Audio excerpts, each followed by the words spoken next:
What's up, guys? How's it going? I know it's been a while since I posted a video. I'm back. I'm gonna try to keep making videos. Let's take a look at what I've been working on recently. And oh, what is this? It's a homemade wind generator. All right, guys, so we'll take a look at what this thing is built out of. It's not completed, unfortunately, but I wanted to get a video posted because it's been so long. Unfortunately, there isn't much wind around here, so trying to wait for a windy day to show you this, not really worth it. So this was a ceiling fan. Of course, it was a free find. It's kind of a cool ceiling fan because this is aluminum, and then this is a plastic blade. It's really well made, but it has a very small ceiling fan motor inside. The blades I've just extended with some wood. You could put some fiberglass on it and make it a lot stronger. So basically this is just a model of a wind generator. It's not actually how they're built or anything like that. It's just giving you some ideas. This one here has been slapped together. This only took a couple hours to put together. Let's take a look. We have a piece of pipe, scrap piece of pipe. I only used that because it fit onto the shaft of the original wind generator, and it even had a tap on it, so it's just some scrap pipe, and basically that holds the wind generator. Then we have this office chair frame. It seems to work well because it's got a bearing in the top, so this thing can move around 360 degrees, and I've just welded that to the tower. We have our magnets. They're glued on, north south, and then we have the microwave oven transformer. The frame of the transformer has been cut, so we've exposed the core, and then that's been welded on with these brackets. The magnets just pass over top of the transformer core, and then induction takes place, and we create a current, and then we can use that current to charge a battery or to power lights or whatever. This is very, very low voltage output, and the frequency is going to be very, very low. If we had multiple transformers all the way around here, we added some extras, then this thing would work a lot better. So that can be done later on. So I put this together more of a model, and it just gives you some ideas of how it works. It's very basic, but it's not what you want. I have a string of LED lights here. This is out of a car. It's 12 volts. It's hooked up to the transformer up top, and let's give it a spin and see. So I've hooked up a few things, a rectifying diode and some capacitors. So this will even out the voltage, and it'll give us a direct current. So let's give it a spin. I've hooked up this little fan here. The fan's starting to move. I think it needs a little bit. There we go. So it's powering that little fan over there. Up a battery now. Basic components you need to charge a battery is you need a rectifying diode to convert the AC to DC, and then you need a diode to block the current from the battery to go back up to the generator. So I have a diode here. It's about a 10 amp diode or so. So I know the wiring is pretty rough.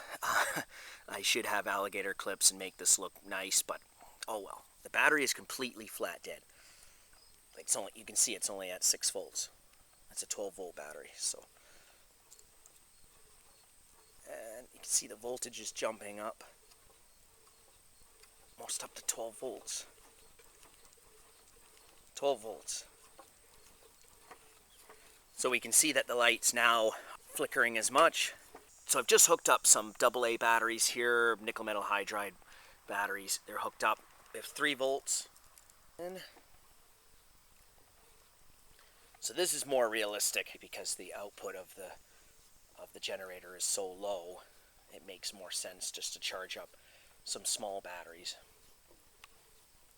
So I have a part of a flashlight here, some LEDs. Let's see if it'll light up. Yep, no problem. So you can see that it charged the battery up a little bit because it was completely dead. Alright, so what I'm going to do is weld this piece of metal down to this bracket here on the fan. And this shaft has to turn, so we can't weld this. We just want this piece of sheet metal welded down, and then I can glue the magnets on here. And what I'm going to do is I'm going to glue the magnets on so that we have a north, and then the next one's going to be south, and then north, south, all the way around. Basically, you can just take a compass and you can determine what side of the magnet is what. You can see the needle's point is attracted to this side, so we can call this one north. Even though it might be the South Pole, it doesn't really matter. We just want to know which side is different. So what I'm going to do is I'm going to weld this now, and then we can glue our magnets down.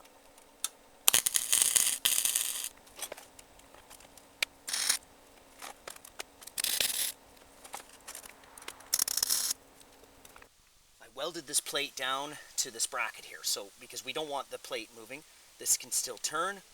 Yep, it still turns. Put a little grease on there. I'm going to take a little grinder and just smooth these off. Just where the magnet's going to go on, we want it nice and smooth. Clean this up, and then I'm going to mix up the 2-part epoxy, and then I'm going to glue these magnets down.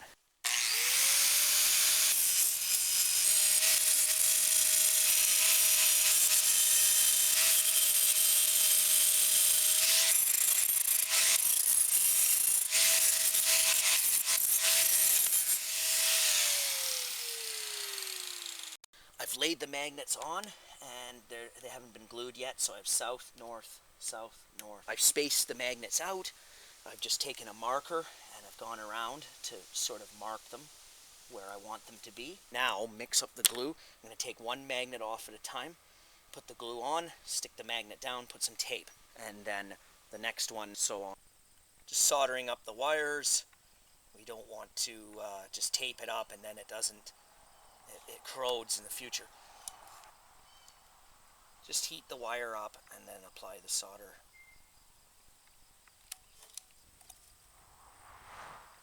So I'm just going to tape these up.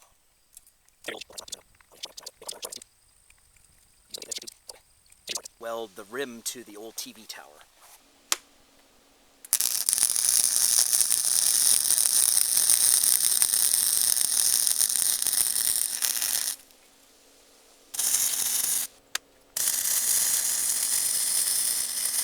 So now if I wanted to make the wind generator put out a lot more wattage than just that single pole design, I could use this lawnmower motor here.